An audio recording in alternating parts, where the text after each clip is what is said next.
Let's talk about what in the world is going down with digital gold, aka BTC. I'm talking about Bitcoin, and it looks like right now we're getting some aka God candles. Now, very quickly, there is in the short term a lot of excitement, a lot of bullishness, a lot of potential FOMO. But then if we go to more of the medium term, we have some now new pretty interesting price target callouts. Bitcoin ETF flows could propel BTC prices to 112,000 this year, according to Crypto Quant. Spot Bitcoin ETFs have amassed more than 192,000 Bitcoin in holdings as of Friday since their launch nearly a month ago. That's crazy.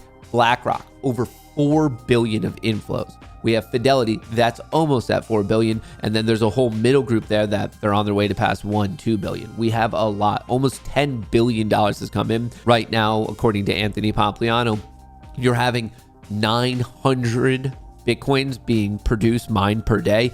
But the demand side is 12.5x that, just to show you the imbalance of supply and demand. Supply way, way low, demand very, very high. What happens when you have that situation? Well, the equilibrium, aka where supply meets demand, that's the price. That's where price is set, and it forces it to go up and up and up when you have so much more demand relative to supply. I want you to know Bitcoin trading just below 49,000 with a market cap just below 1 trillion. And in terms of the short term, this is the look right here.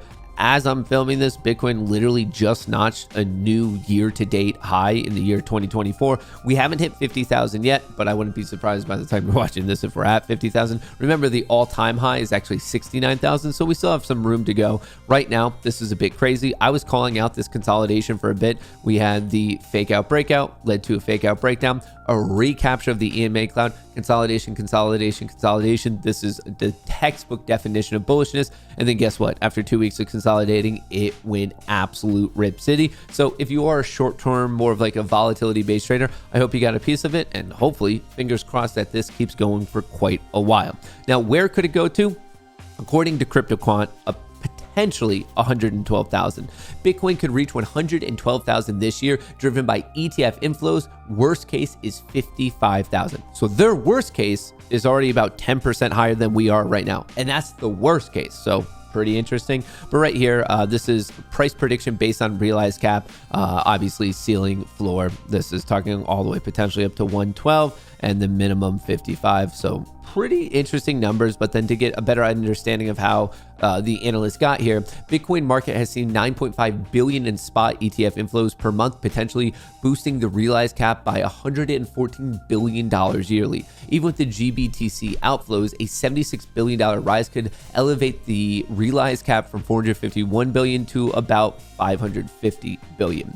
Historically, Bitcoin market bottoms occur at an MVRV of 0.75 and tops at 3.9. With current spot ETF inflow trends, the top price could reach around 104 to 112,000. Without hype maintaining the current level of 2.07, the price could be at 55 to 59.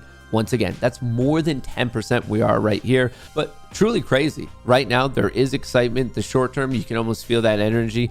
But when you take a step back and understand the long term of what's going on here, and you learn about monetary policy and the devaluation of the dollar and inflation, it naturally makes sense that we're going to have something like this. Now, I think Bitcoin will be the winner. Obviously, that's not a guarantee. Your guess is as good as mine.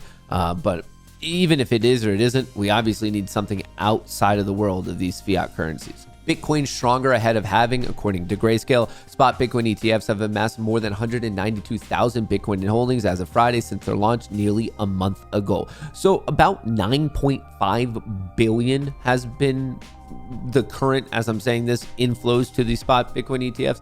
But what's interesting with halving, which right now is roughly estimated to be about mid-April, I believe the most recent date I read was April 13th. What this means is as people are really securing the ledger and they're solving a very complicated math problem to update the ledger, that's how it all works. It's a proof of work consensus mechanism.